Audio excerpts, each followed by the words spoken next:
Hello students. अभी हमने last term पे structure of histology of stomach पढ़ा था। हिस्टोलॉजी ऑफ स्टमक, और उससे पहले वाली हमारी हेडिंग थी difference between bolus chyme and chyle. Histology of stomach में आपने देखा था पर डे 2 से 3 लीटर जो गैस्ट्रिक जूस निकलता है वो किस तरह फूड का डाइजेशन करता है। और वहाँ पे मेनली आपने देखा था कि गैस्ट्रिक जूस ने मैक्सिमम जिसका डाइजेशन किया था वो प्रोटीन था और लेस अमाउंट पर डाइजेशन हुआ था फैट का, और कार्बोहाइड्रेट का डाइजेशन नहीं हुआ था। स्टमक में जो फूड बनेगा वो कायम होगा। कायम स्टमक से ड्यूडनम में एंटर होता है और ड्यूडनम और स्टमक के बीच में जो बाल्व होता है वो हमने आपको बताया था पाइलोरिक बाल्व होता है। कौन सा बाल्व होता है? पाइलोरिक बाल्व। तो यहाँ से हमने मेंशन किया है ये ड्यूडनम है, ये ड्यूडनम है। तो ड्यूडनम में जो ओपन हो रहा होगा यहाँ पे आके ये स्टमक होगा और स्टमक में पाइलोरिक बाल्व होगा। कौन सा पार्ट होगा? ये पाइलोरिक पार्ट। तो pyloric part of stomach open in duodenum, ये valve present in between pyloric part of stomach and duodenum is called pyloric valve। और हमने बताया था जब कायम बन जाता है स्टमक में तो स्टमक से वो कायम इस पाइलोरिक वाल्व से होके इस ड्यूडेनम में आ जाता है। अब ड्यूडेनम में जो फॉर्म होगा वो काइल होगा, और हमने बताया था मैक्सिमम डाइजेशन ऑफ फूड जो होता है वो ड्यूडेनम में होता है। तो कैसे डाइजेशन होगा फूड का ड्यूडेनम में, और उसमें मेन रोल कौन कौन से जूस अपना रोल प्ले करेंगे, तो यहाँ पे आप देख पाएंगे 2 जूस की बात हमको यहाँ करनी है। क्योंकि जब हमने इस चैप्टर को स्टार्ट किया था तो डाइजेस्टिव ग्लैंड में 5 टाइप की ग्लैंड्स की बात की थी, जिसमें 2 हमारी हो चुकी हैं। First salivary gland, second gastric gland, ये दोनों कंप्लीट हो गई हैं। 2 ग्लैंड को हम यहाँ से लेंगे। ये लिवर, तो हमारी लिवर थर्ड डाइजेस्टिव ग्लैंड थी। 4th पैंक्रियाज, तो 2 यहाँ से आ जाएंगे, लिवर एंड पैंक्रियाज। 2 हम पढ़ चुके हैं, सैलाइवरी एंड गैस्ट्रिक ग्लैंड। इसके बाद फिर हमारी केवल एक बचेगी इंटेस्टाइनल ग्लैंड, वो लास्ट में। ठीक है, तो टोटल 5 कंप्लीट हो जाएंगे। जरा आप देखें लिवर, लिवर की जो लोकेशन होती है वो हमारे एब्डोमिनल कैविटी के राइट पार्ट में, right side of abdominal cavity just below diaphragm liver की पोजीशन होती है। क्लियर हो गया? तो लिवर की पोजीशन राइट साइड में होती है, और जो मेल के केस में लिवर होता है उसका वेट 1600 ग्राम होता है, और फीमेल के केस में लिवर का वेट 1300 ग्राम होता है। तो लिवर में आपको 2 लोब दिख रहे होंगे, right lobe sorry and left lobe. ये दोनों लोब इस फैल्सिफॉर्म लिगामेंट नामक स्ट्रक्चर के द्वारा सेपरेट है। तो फैल्सिफॉर्म लिगामेंट वो स्ट्रक्चर होता है जो लिवर को 2 लोब में सेपरेट कर देता है, right lobe and left lobe. Right lobe large part बनाता है 5/6, लेफ्ट लोब बनाता है 1/6। क्लियर? इस राइट लोब में बहुत सारी हेपेटिक सेल्स होंगी, अगले डायग्राम में दिखाएंगे। लेफ्ट लोब में बहुत सारी हेपेटिक सेल्स होंगी, वो अगले डायग्राम में आएंगी। दोनों साइड की hepatic sales bile juice secrete करती हैं। क्या सीक्रेट करती हैं? Bile juice. Bile juice per day 950 ml 1950 ml secret होता है। राइट और लेफ्ट साइड से बाइल जूस इस राइट हेपेटिक डक्ट और इस लेफ्ट हेपेटिक डक्ट के द्वारा, right and left hepatic duct इसलिए हमने लिखा है। तो राइट साइड का bile juice right hepatic duct के द्वारा, लेफ्ट लोब से bile juice left hepatic duct के द्वारा इस कॉमन हेपेटिक डक्ट में आएगा। फर्स्ट हेल्सकॉप लिगामेंट हेडिंग होगी, दोनों लिवर के दोनों लोब को सेपरेट करने वाला structure, right and left hepatic duct, right lobe का बाइल जूस, लेफ्ट लोब का बाइल जूस, इन दोनों डक्ट के द्वारा कॉमन हेपेटिक डक्ट में आएगा। कॉमन हेपेटिक डक्ट से आप देख रहे होंगे जिगजैग टेढ़ी मेढ़ी डक्ट है जिसको सिस्टिक डक्ट कहेंगे और ये सिस्टिक डक्ट गॉल ब्लैडर में जाएंगे। तो जो बाइल जूस राइट और लेफ्ट लोब से आता है, राइट हेपेटिक डक्ट और लेफ्ट हेपेटिक डक्ट के द्वारा, कॉमन हेपेटिक डक्ट से होता हुआ सिस्टिक डक्ट के द्वारा गॉल ब्लैडर में चला जाता है। तो सही मायने में सिस्टिक डक्ट गॉल ब्लैडर का ही पार्ट है।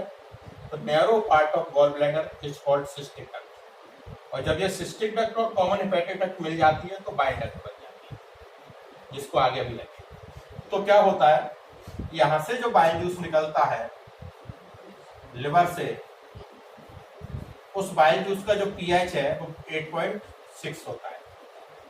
कितना होता है पीएच? 8.6। और यहां से जाने वाला बाइल जूस जब गॉल ब्लैडर में जाके स्टोर होता है, गॉल ब्लैडर में जब स्टोर होता है तो उसकी पीएच, गॉल ब्लैडर में बाइल जूस की पीएच 7.6 रह जाती है और ये कंसंट्रेटेड हो जाता है। बाइल जूस की जो कंपोजिशन होती है वो अलग से लेंगे, इसके बाद नेक्स्ट जो हेडेक लेंगे उसमें बाइल जूस की कंपोजिशन लेंगे। अभी केवल बाइल जूस को पढ़िए। तो बाइल जूस जैसी गॉल ब्लैडर में जाके उसमें से वाटर एब्जॉर्ब होगा, कंसंट्रेटेड हो जाएगा, पीएच 8.6 से 7.6 हो जाएगा। फिर ड्यूडेनम से एक लोकल हार्मोन निकलता है, वो आगे आएगा। उस कंडीशन में ये गॉल ब्लैडर कॉन्ट्रैक्शन करेगा और जो बाइल जूस होगा गॉल ब्लैडर में से बाइल डक्ट से होता हुआ इस पैंक्रियाटिक डक्ट्स में जाके बाइल डक्ट ओपन होगी तो मिलके ये पेटो पैंक्रियाटिक डक्ट बन जाएगी। ये समझना, गॉल ब्लैडर में आके बाइल जूस स्टोर हुआ, पीएच 7.6 रह गया,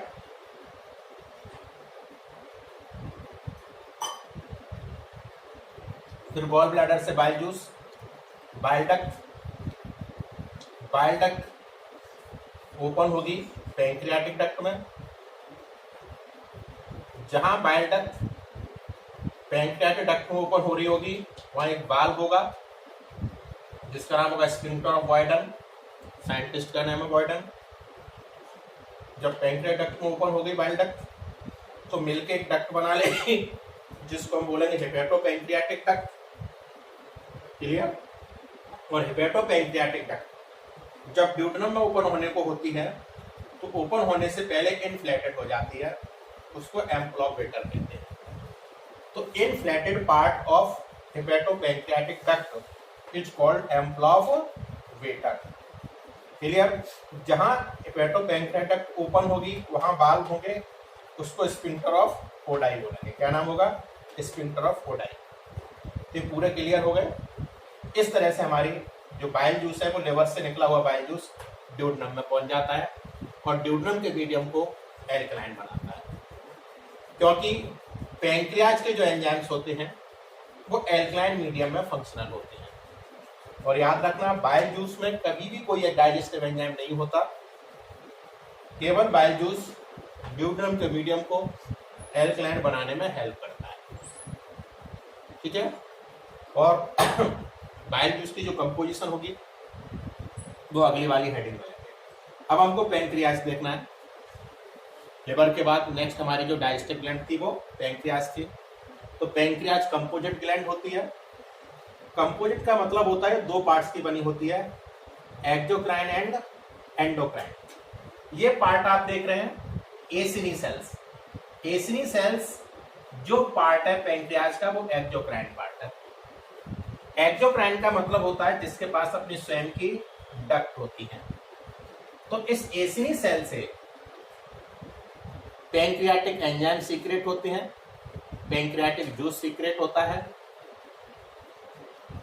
और ये आपको बीच बीच में ग्रुप टाइप की जो सेल्स दिख रही हैं उनको आइलेट्स ऑफ लैंगरहैंस कहते हैं। ये पैंक्रियाज का एंडोक्राइन पार्ट होता है। तो जो मेन पार्ट होता है पैंक्रियाज का वो एक्सोक्राइन होता है, जो पैंक्रियाज का 99% पार्ट बनाता है। जो एंडोक्राइन पार्ट होता है, जिसको आप आइलेट्स ऑफ लैंगरहैंस कह रहे हैं, वो 1% पार्ट बनाता है। ठीक है, तो पहले हम इस आइलेट्स ऑफ लैंगरहैंस को क्लियर करते हैं, फिर ए से नहीं पढ़ेंगे। आइलेट्स ऑफ लैंगरहैंस को डिटेल में अपन केमिकल कोऑर्डिनेशन एंडोक्राइन में भी पढ़ेंगे, बट यहाँ पे बताते हैं islets of Langerhans is made up of 4 types of cells. Mainly 4 प्रकार की सेल्स का बना होता है। बीटा सेल्स, जिससे इंसुलिन हार्मोन निकलता है। इंसुलिन को अपन केमिकल कोऑर्डिनेशन यानी एंडोक्राइन में पढ़ेंगे। एक फंक्शन इसका जो मेन है इंसुलिन का, ये लिवर पे जाता है और लिवर को मैसेज कन्वे करता है हिपैटिक सेल्स को कि जो फूड में एक्सेस ग्लूकोज है उसको आप ग्लाइकोजन में कन्वर्ट कीजिए। इसलिए इंसुलिन का जो मेन फंक्शन होता है ग्लूकोज का ग्लाइकोजन में कन्वर्जन। तो इंसुलिन ग्लाइकोजेनेसिस के लिए मेनली रिस्पॉन्सिबल है। अल्फा सेल से निकलने वाला ग्लूकागॉन इसका एंटागोनिस्टिक होता है, इसका अपोजिट काम करता है। ये जो ग्लाइकोजन था उसको ग्लूकोज में कन्वर्ट करवाता है, इसलिए इसका काम हो जाएगा ग्लाइकोजेनोलाइसिस। तो ग्लाइकोजेनेसिस जो काम है वो इंसुलिन का है, जो पैंक्रियाज की बीटा सेल से निकलता है। ये अतिरिक्त ग्लूकोज को ग्लाइकोजन में कन्वर्ट करता है।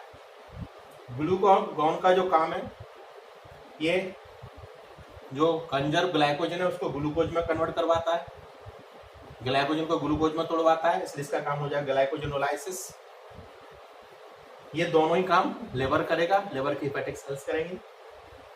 और डेल्टा सेल से जो सोमेटोस्टेटिन निकलता है वो इनको रेगुलेट करता है, इसलिए इन हेवन लिखा हुआ है कि बीटा सेल्स ज्यादा इंसुलिन सीक्रेट ना कर दें, जिससे पता चले एक्सेस अमाउंट ऑफ ग्लूकोज तो कन्वर्ट हो गया, साथ में जो ब्लड का ग्लूकोज था वो भी ग्लाइकोजन में कन्वर्ट हो गया।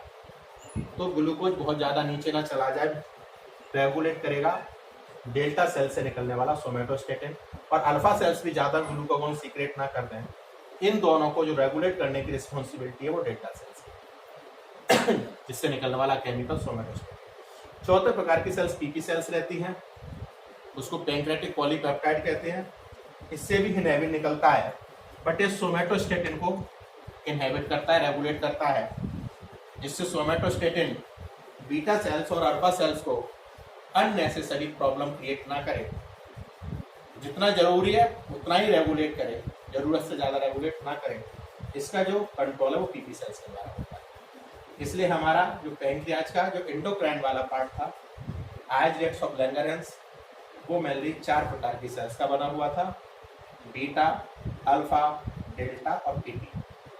अब जो पैंक्रियाज का एक्सोक्राइन वाला पार्ट है, इसमी सेल्स, जिससे पैंक्रियाटिक जूस निकलता है। तो पैंक्रियाटिक जूस के मेनली 2 पार्ट होते हैं। पैंक्रियाटिक जूस के मेनली कितने पार्ट्स होते हैं? 2। पैंक्रियाटिक जूस के 2 पार्ट्स होते हैं, एक नॉन एंजाइमेटिक और एक एंजाइमेटिक। जो नॉन एंजाइमेटिक होता है ये ड्यूडेनम के मीडियम को एल्कलाइन बनाता है, ड्यूडेनम के मीडियम को एल्कलाइन बाइल जूस भी बनाता है, और ड्यूडेनम के मीडियम को एल्कलाइन पैंक्रियाटिक जूस भी बनाता है। तो पैंक्रियाटिक जूस का जो पार्ट बनाता है वो नॉन एंजाइमेटिक होता है, और सेकेंड जो पार्ट होता है वो एंजाइमेटिक जूस होता है। एंजाइमेटिक जूस में बहुत सारे एंजाइम्स होते हैं, और यही पैंक्रियाज के मेन एंजाइम्स हैं जो मेनली फूड का डाइजेशन करेंगे ड्यूडेनम में। क्योंकि ड्यूडेनम का कोई भी एंजाइम फूड के डाइजेशन में हेल्प नहीं करता। क्लियर? ड्यूडेनम से कौन सा एंजाइम निकलता है वो आगे बताएंगे, बट ड्यूडेनम का कोई भी डाइजेस्टिव एंजाइम्स फूड के डाइजेशन में पार्टिसिपेट नहीं करता। मेनली जो डाइजेशन है वो पैंक्रियाट का जो एंजाइम वाला पार्ट है वो फूड का डाइजेशन होता है। तो पैंक्रियाटिक जूस में 2 प्रकार के पार्ट होते हैं, नॉन एंजाइमेटिक जो ड्यूडेनम के मीडियम को बेसिक बनाता है, एंड सेकेंड एंजाइमेटिक जूस जो मेनली फूड का डाइजेशन करता है। तो फूड का डाइजेशन कैसे होगा ये हम फिजियोलॉजी ऑफ डाइजेशन जब फूड की पढ़ेंगे तो वहाँ पढ़ेंगे। फिर इसको इस बार एक्सप्लेन करते हैं। हमने दो डाइजेस्टिव ग्लैंड को यहाँ पे एक साथ लिया है, लिवर और पैंक्रियाज को। लिवर जो हमारी बॉडी की लार्जेस्ट ग्लैंड है, दो लोब की बनी होती है, राइट लोब और लेफ्ट लोब। दोनों लोब को सेपरेट करने वाला स्ट्रक्चर फेल्सिफॉर्म लिगामेंट होता है।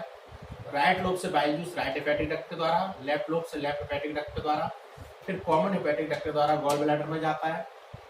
गॉल ब्लैडर की नैरो डक्ट को हम सिस्टिक डक्ट कहते हैं। फिर cystic duct common hepatic duct मिलकर बाइल डक्ट बनाती है।